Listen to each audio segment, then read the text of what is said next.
Every week, somebody DMs me and it's the same question. They say, can I build a DADU and what is it going to cost me?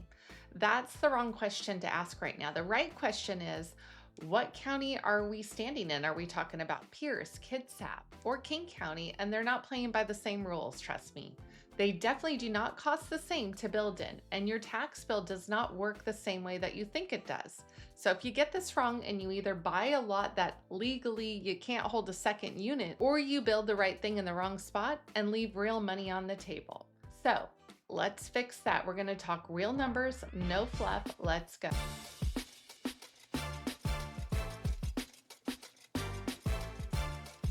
So if you're relocating to Western Washington, to Gig Harbor, Tacoma, Port Orchard, or anywhere in this footprint, or you already own here and you've been circling this DADU idea either as an investment or to house family without selling the house that you're currently in, this is your reality check before you spend a dollar. Here's what most people believe walking in. DADUs are legal everywhere now. They cost around 300 grand and my taxes will barely move. I hear a version of that on almost every call that I get on with somebody looking to do this. And every piece of it is either half true or flat out wrong, depending on exactly where you're standing and what lot we're looking at. So here's the real version. In 2023, Washington passed this statewide law bill, it's 1337, that reset the floor for every city and every county. But a floor is not a ceiling. So Pierce, Kitsap, and King County each stacked their own rules right on top of it. Your build costs can swing tens of thousands of dollars based on your specific lot here. And the tax hit is not the doomsday reassessment most people picture. It's actually a lot more forgiving once you understand really how it works. So why trust me on this over a contractor's landing page or a national podcast? Well, because I work all three of these counties each week at exactly the price point where the decision matters. $500,000 to $3 million. So with relocators, downsizers or investors, and medical professionals moving in for our hospital systems, what I've done is I pulled the actual code, actual permitting sheets, and the actual cost data so you don't have to. Here's our plan. We got 5 things and we're gonna work them fast. Where you can legally build, exactly how the process goes, what it actually costs, and what it really does to your taxes. And guess what the true return is going to be, including the one move almost nobody talks about. Stick around for that last one. It's the difference between this being a $400,000 expense or a $400,000 investment. Let's start with the part that kills more DADU projects than cost ever really does, whether it's even legal on a Pacific lot. I know zoning's the boring part, so stay with me because it decides whether the rest of this video even will apply to you. So here's why it varies so much in the first place. Every county builds its rules on top of the same state minimum, but each one tunes it differently based on how much housing pressure they're under and how their utility systems are built out. That's not bureaucracy for the sake of bureaucracy. It's a reason a lot in Tacoma and a lot 20 minutes away in unincorporated Pierce can play by 2 different totally set of rules. Statewide floor first, let's get to that. So under state law, cities are prohibited from capping DADUs maximum sizes below 1,000 square feet, meaning local codes have to allow you to build at least up to 1,000 square feet if your lot can fit it. Cities can't force you to live on the property, can't make you add parking if you're within a half mile of a major transit. Cities over 25,000 people have to allow at least 2 ADUs per lot. That's the legal minimum everywhere in this state as of 2025. All right, so now specifics. Pierce County, unincorporated. So South Hill, Graham, Spanaway. 2 ADUs per lot inside the urban growth area. 1 if you're outside it. Max size, 1,000 square feet in the UGA. 1,250 outside, so setbacks as tight as 5 feet. No owner occupancy required, but, and this trips people up, the city of Tacoma runs its own separate code, not the county's. So Tacoma's standard is 15 feet off the rear property line.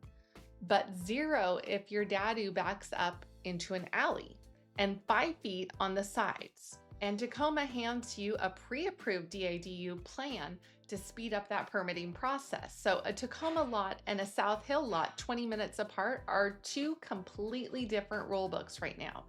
Don't assume they're working on the same plane here. All right, and here's a newer development that's very worth knowing about across the water.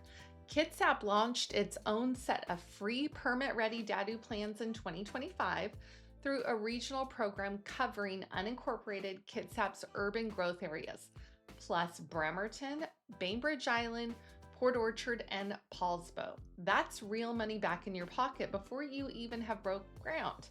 So thousands of dollars are going to be given in architectural fees. They're gone. Plus a noticeably shorter permit review time because the plans have already been looked at.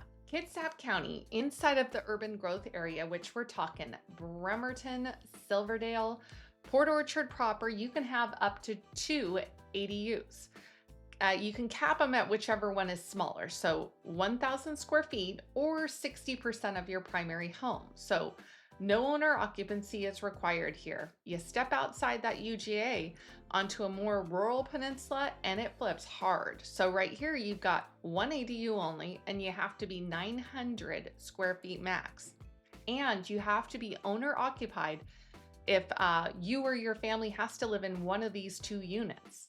It also has to sit within 150 feet of your main house. So that dream of a DADU way out on 5 rural acres might not fly.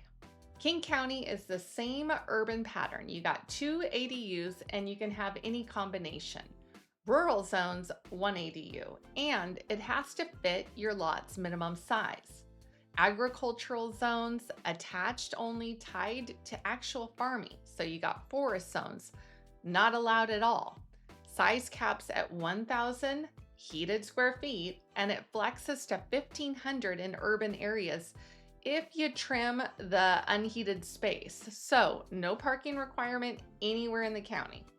So bottom line, before you fall in love with a lot, because guess what guys, it's got room for a DADU, find out exactly which of these 3 rule books it actually has fallen under here. A few miles can mean a completely different set of rules for you. Okay, a lot qualifies. Here's what actually happens between yes, this is legal, and a certificate of occupancy, because skipping a step is how a simple project can turn into a very expensive one. All right, first thing, use a land use attorney, not a general real estate attorney. What they're gonna do is they're gonna pull title, they're gonna confirm that there's nothing that's blocking that second unit on that specific parcel. And then they want to verify what are the setbacks and the zoning rules here against your actual property. Number 2, we're gonna look at design, either a custom architect or in Tacoma, one of those 4 pre-approved plans you can look at, which is gonna definitely move your permitting process faster because the city's already looked at that exact design. And number 3, survey twice. Once before construction to confirm the placement, and then once after to record the as-built location with the county. 4 is permits. King County routes through mybuildingpermit.com. So Pierce and Tacoma, they're gonna run their own portals with published DADU checklists. So budget about 8 to 12 weeks if it's straightforward, and longer definitely if you are gonna need a variance. And ask the utility company early on if you're on sewer.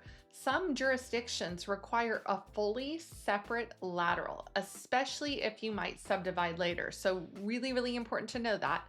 That's real money, sometimes deep into the 5 figures.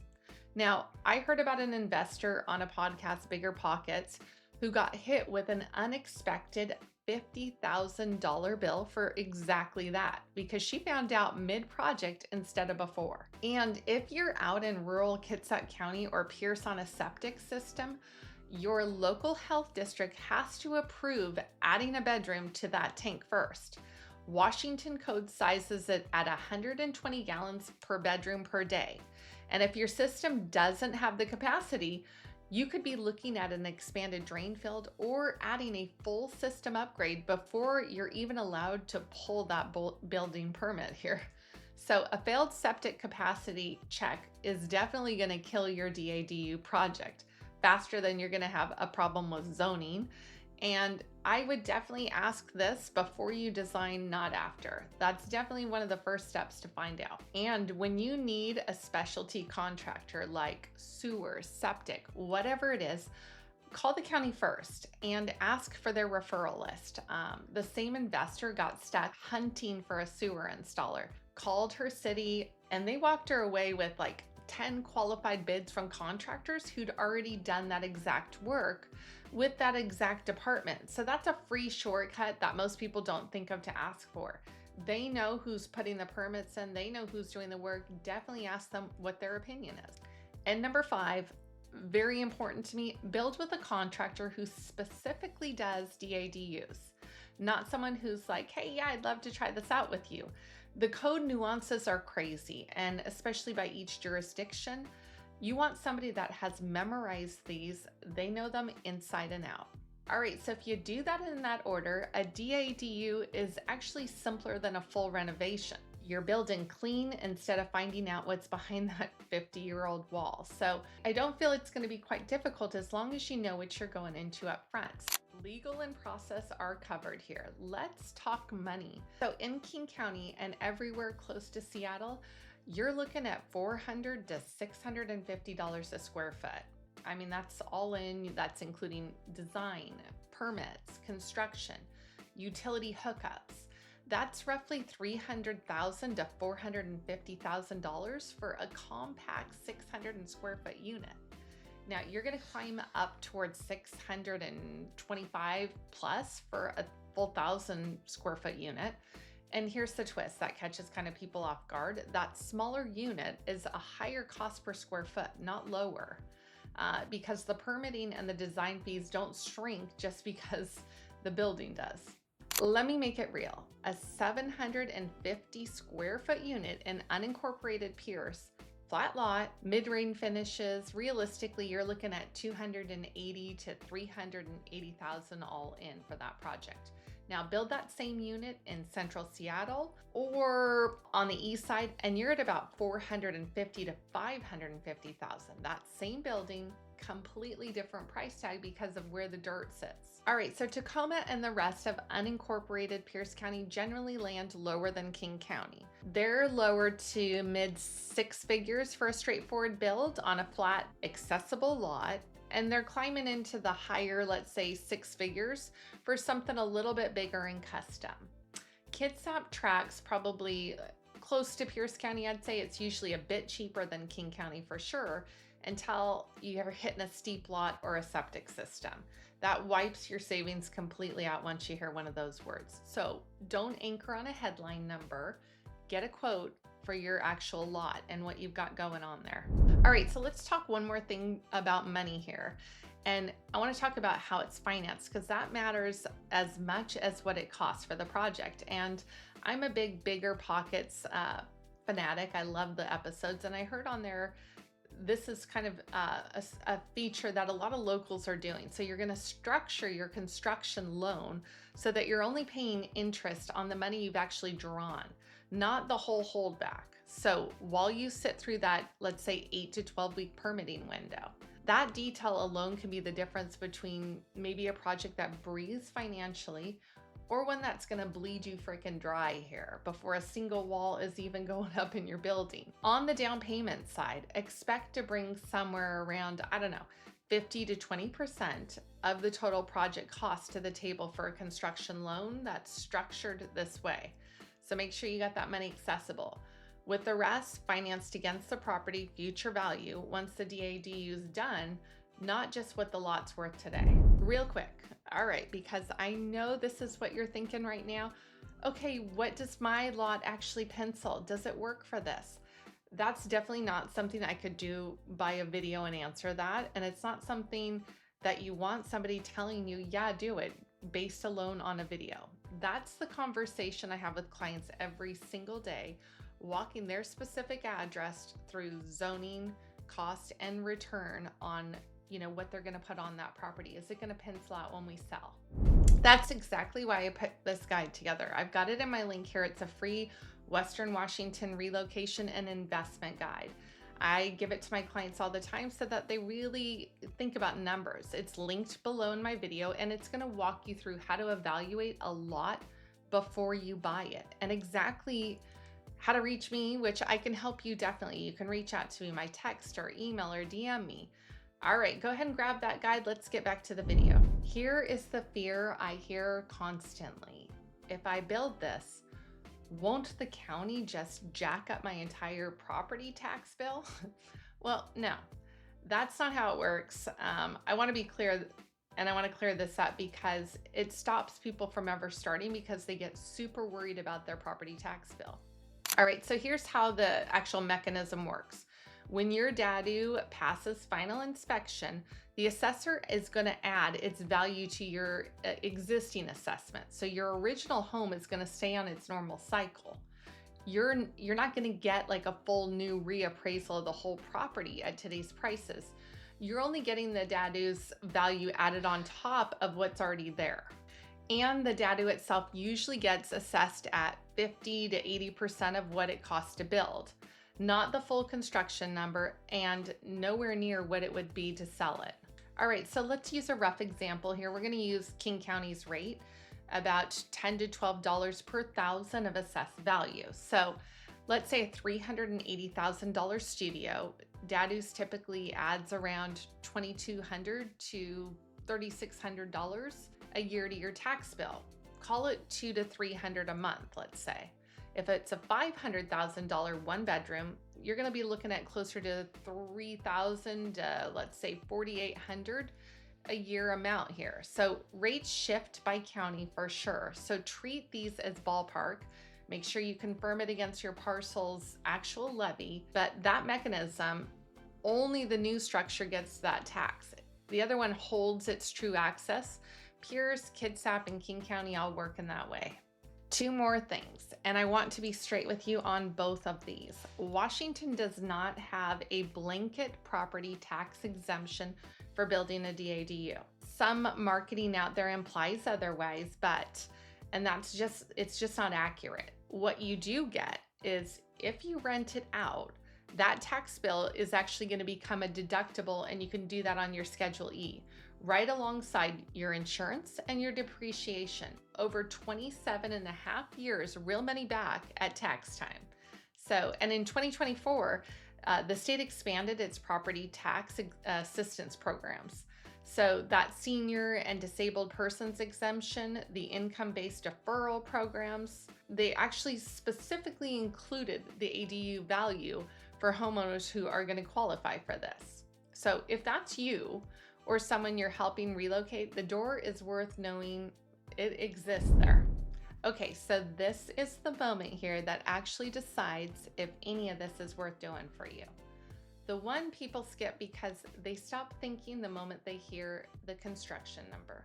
All right, so there's a gap between what a DADU costs to build and what it's worth once it's finished. And that gap is the entire investment thesis.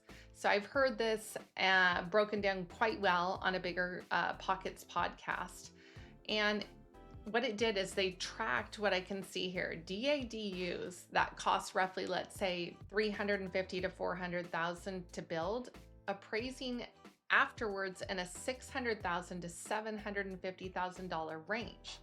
So in some hot pockets of like Seattle, they're going even higher than that. So you're not paying retail for the value.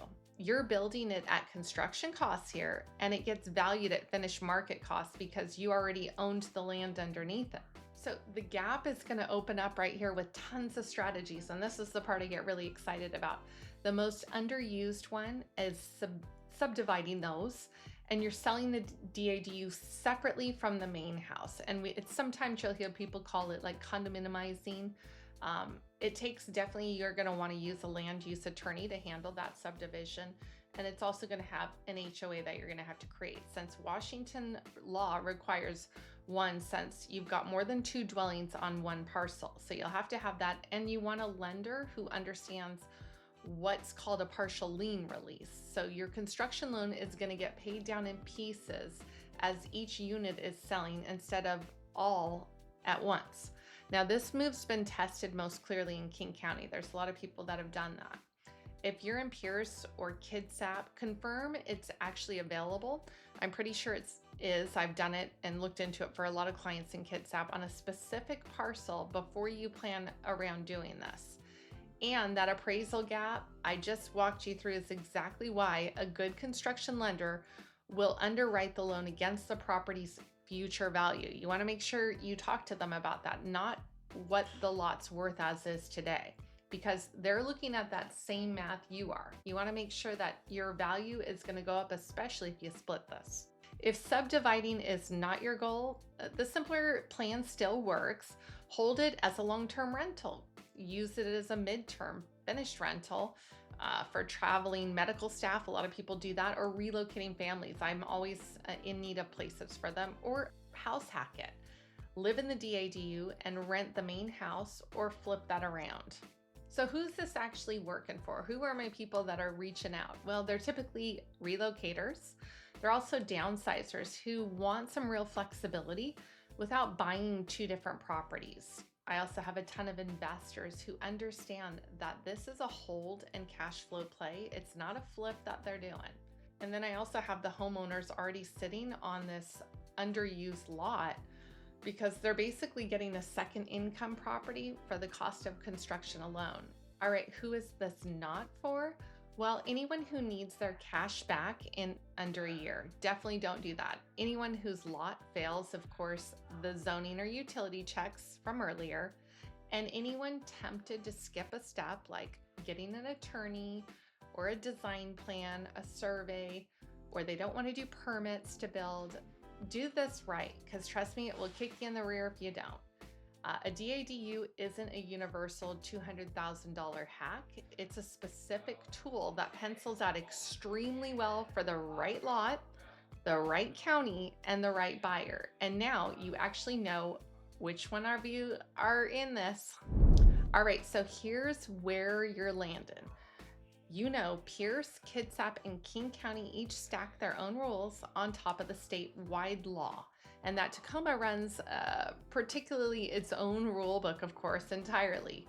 You know the real process that you need: attorney, design, survey, permit, and then you build. And why skipping a step is going to turn this manageable project into a very expensive one. You know the real cost range now. I've laid that out for you, and why the smallest unit is almost never the cheapest one per square foot. So make sure don't get shocked by that. And you know your tax bill isn't the doomsday scenario you're picturing here. And you know the real return on what is going to happen if you turn it into rental income. And it's the gap between what you build it for and what it's actually worth. So if you came in with a vague number and a vague fear, I hope that you're leaving with an actual playbook from me, county by county, number by number, and that's exactly the kind of edge that turns a backyard into an asset instead of a guessing game. Okay, so if you're sitting on a lot right now wondering, does this qualify? Or you're house hunting specifically for a DADU, potential in Pierce, maybe Kitsap or King, don't call a contractor first. Please don't do that. Start with the zoning questions. So because that's the one that decides everything else in this video. Again, I got that relocation guide. Please grab that. It's also got an investment guide in there. It's linked below. And I'll walk you through exactly how to evaluate a lot before you commit to buying it. We can do this over a phone call, a Zoom. I don't want you to get caught up in owning this and realizing this isn't even possible. And if you'd rather want to just skip straight to a real conversation, like I said, about your actual property, my contact info is right here on the screen and in the description. Of course, call me, text me. I don't care. This is what I do for a living. I love to help people be able to get investment properties. I came into real estate as an investor first, so this is my niche. I love it. I love to see people be able to make some money on land. Book a time anytime with me. I'll run these exact numbers again with you on a specific lot. If you've enjoyed this video, you want to learn a little bit more about this, subscribe for more straight, no fluff talk from me on Western Washington real estate. See you in the next one.